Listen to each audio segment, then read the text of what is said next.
Maybe not every day, but certainly every week and absolutely every month, there are new watches being released.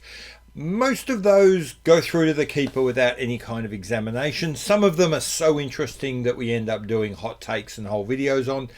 This is a bunch of watches which I've noticed through the February kind of March period of 2021 that are somewhere in the middle, that aren't so boring that I'll let them go through, but aren't necessarily so exciting I'll give them whole videos of their own. Strap yourselves in for some of the more interesting watches that you might have missed during the kind of February, March period of 2021.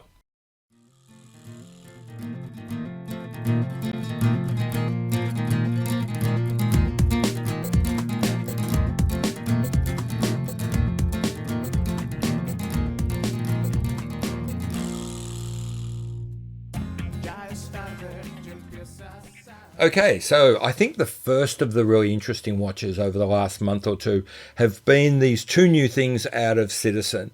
The first group was an entirely new generation of watches using a new 200 series movement.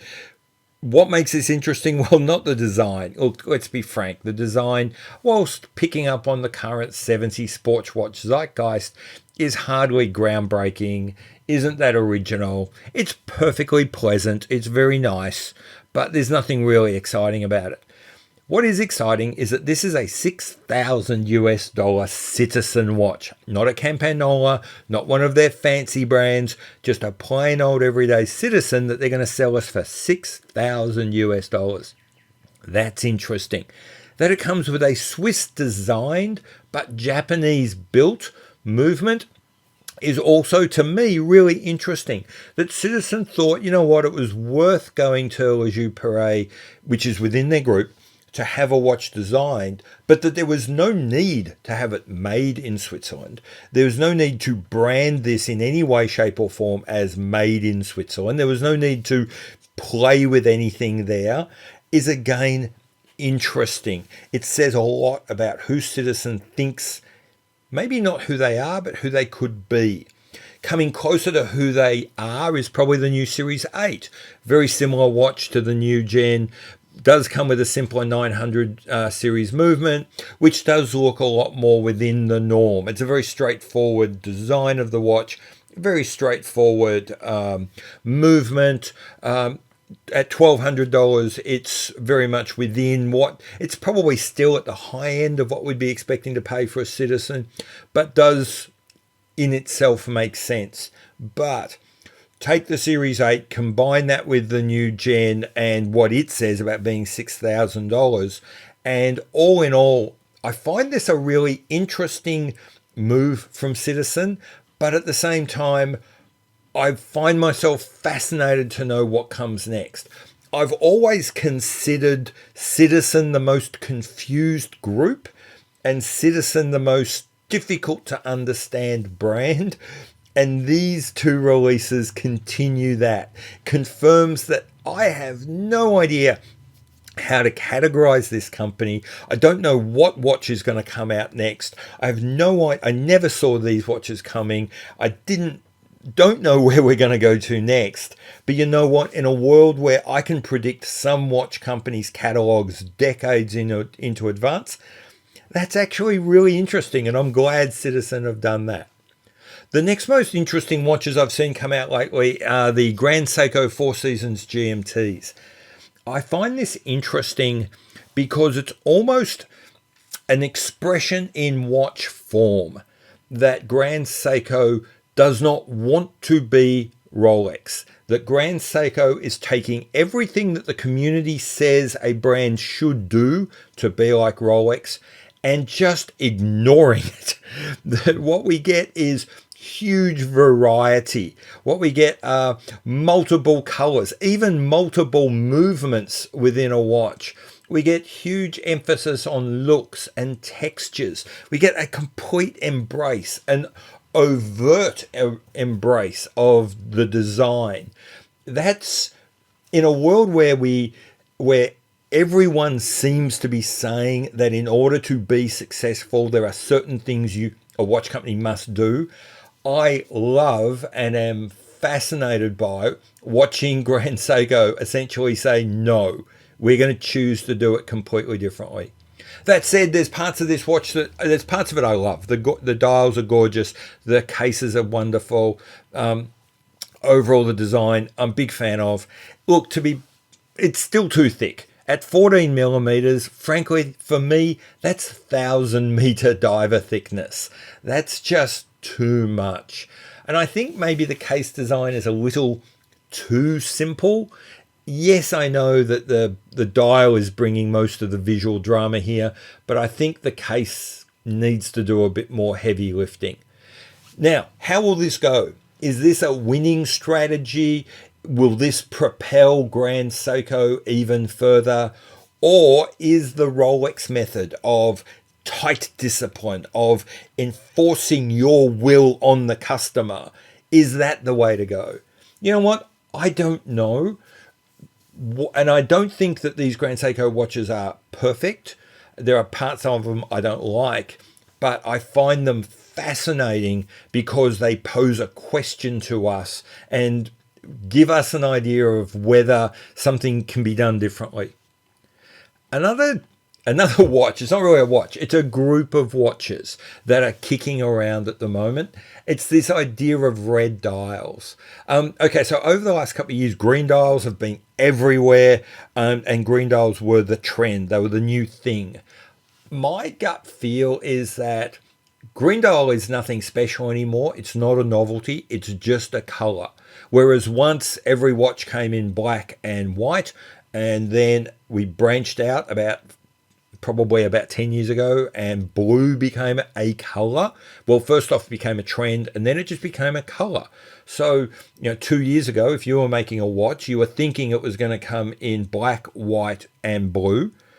I think now, in 2021 and beyond, if you're designing a watch, you're thinking it's going to come in black, white, blue, and green.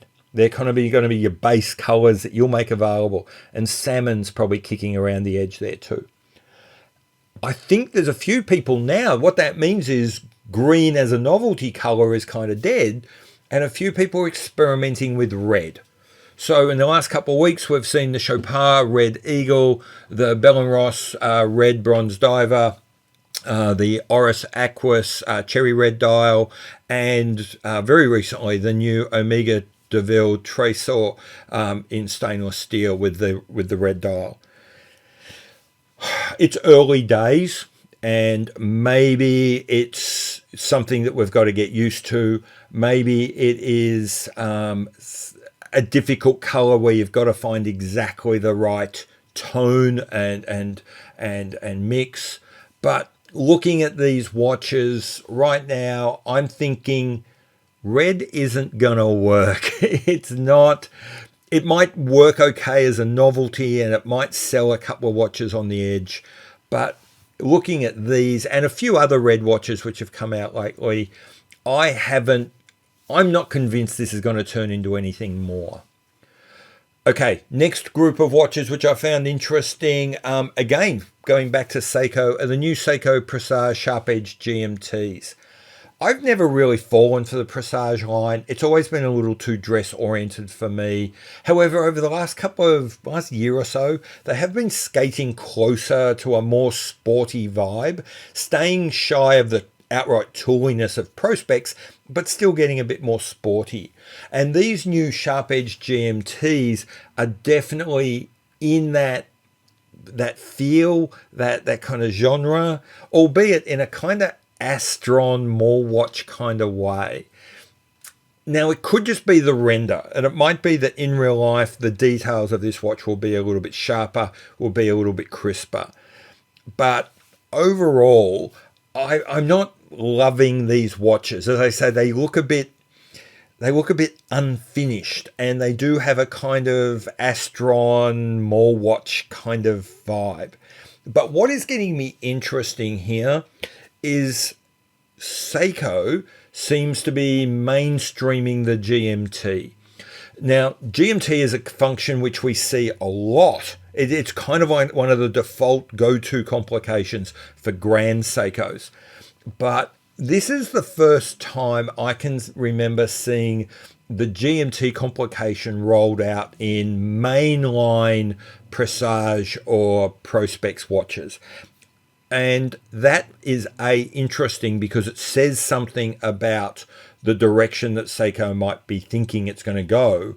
And it does open up the field because I like buying GMTs. It's a complication I specifically collect. Maybe this opens up another place I might want to look. The final really interesting watch for me lately has been the Longines Avigation Big Eye Titanium. Why is this interesting? Frankly, because it's drop dead gorgeous. That's really it. I am not really a fan of modern day reissues of old watches. I can appreciate them. I can say, hey, that's a good looking watch. I love the look of the Breitling AVI 765. I love the 806 re-edition. I love a lot of the Longines Heritage re-editions. They do a really good job there. But it's all very well to like it on one side, but then on the other side, there's a part of me that says, I'm unsatisfied by just the churning out the re-edition of watches from a long time ago. I want to see something new. I want to see some advancement. The Longines Avignon Big Eye Titanium in blue does both of those things really nicely to my mind. It takes what is fundamentally a gorgeous watch, a really lovely historical reference, but then brings with it modern technologies, modern materials, modern aesthetics around color, and presents that old core of an idea and merges it really well with modern cues, modern sensibilities. And I think this watch does that better than just about any I can think of in the past, and sort of signals how I could find myself, and maybe people like me, could start getting interested in some of these heritage reissues. And that is the idea of taking an old core, but then covering it, if you want to treat it as a song, covering it in a whole new, unexpected, entirely modern way, giving us the best of both worlds. And that's why I find this Longines Avignon Big Eye Titanium a really interesting watch. So that's it. Not the best, not the worst watches, but certainly I think some of the more interesting watches that may have slipped under the radar in February, March 2021. I'm going to do something like this, just like I can't cover every single watch. I don't do like a podcast where you can run through everything interesting that's happened. But every couple of months, what I might do is just look back over the last, say, 6 to 8 weeks and say what's been there that's particularly caught my eye. If you enjoyed that, let me know below. If there's any watches that you think kind of fit into that space of being interesting but no one else is really talking about, again, let me know down below. Maybe I missed something. Every chance I did. Anyway, so I've been Pete McConville. This has been Not So Obvious Watches, and I'll see you later. Bye.